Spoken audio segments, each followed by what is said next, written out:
വികസന നായകനെന്നും നമ്പർ 1 എന്നും വാഴ്ത്തപ്പെടുന്ന പിണറായി സർക്കാരിന്റെ ഭരണത്തിന് കീഴിൽ കേരളത്തിന്റെ ഖജനാവിന്ന് വട്ടപൂജ്യമായി മാറിയിരിക്കുന്നു.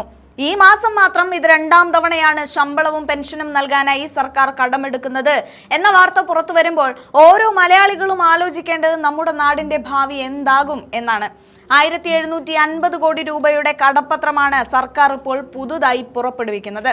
മാർച്ച് 27-ന് റിസർവ് ബാങ്ക് വഴി ഈ ലേലം നടക്കുമ്പോൾ കേരളത്തിന്റെ ആകെ കടബാധ്യത താങ്ങാനാവാത്ത ഉയരങ്ങളിലേക്ക് കുതിക്കുകയാണ്. സാമ്പത്തിക വർഷം അവസാനിക്കാൻ ദിവസങ്ങൾ മാത്രം ബാക്കി നിൽക്കെ നിത്യനിദാന ചെലവുകൾക്ക് പോലും പണമില്ലാതെ സർക്കാർ ഉഴറുകയാണ്. കഴിഞ്ഞ ആഴ്ച മാത്രം 3700 കോടി രൂപ കടമെടുക്കാൻ തീരുമാനിച്ചതിന് പിന്നാലെയാണ് ഇപ്പോൾ വീണ്ടും 1750 കോടി രൂപ വായ്പ എടുക്കുന്നത്. കേന്ദ്ര സർക്കാർ ഏർപ്പെടുത്തിയ കടമെടുപ്പ് പരിധിയിലെ നിയന്ത്രണങ്ങൾക്കിടയിലും കടമെടുപ്പല്ലാതെ മറ്റൊരു വഴിയില്ല എന്ന ഗതികെട്ട അവസ്ഥയിലാണ് ധനവകുപ്പ് എത്തി നിൽക്കുന്നത്.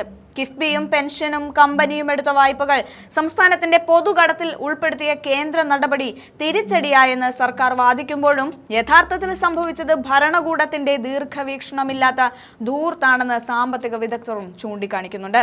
മാസം തോറും ശമ്പളത്തിനും പെൻഷനുമായി മാത്രം കോടിക്കണക്കിന് രൂപ കണ്ടെത്തേണ്ടി വരുമ്പോൾ നികുതി വരുമാനത്തിലെ വർധനവ് കൊണ്ട് മാത്രം ഒന്നുമാകില്ല എന്ന് ധനമന്ത്രി KN ബാലഗോപാലിന് പോലും സമ്മതിക്കേണ്ടി വരുന്നുണ്ട്.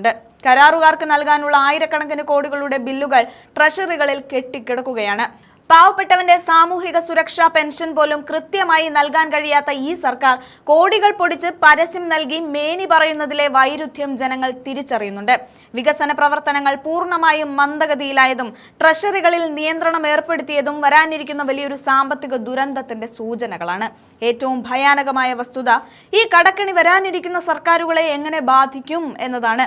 ഇപ്പോൾ എടുക്കുന്ന ഓരോ രൂപ കടവും ഭാവി തലമുറയുടെ തലയിലാണ് അടിച്ചേൽപ്പിക്കുന്നത്.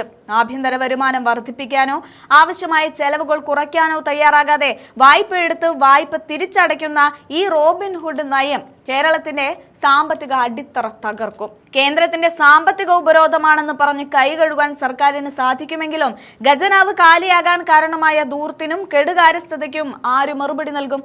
മാർച്ച് 31-നകം പരമാവധി ബില്ലുകൾ മാറി നൽകേണ്ടതുണ്ട്. എന്നാൽ അതിനുള്ള പണം ഖജനാവിലില്ല. അത്യാവശ്യ ബില്ലുകൾക്ക് മാത്രം മുൻഗണന നൽകാനാണ് ഇപ്പോൾ നിർദ്ദേശം നൽകിയിരിക്കുന്നത്.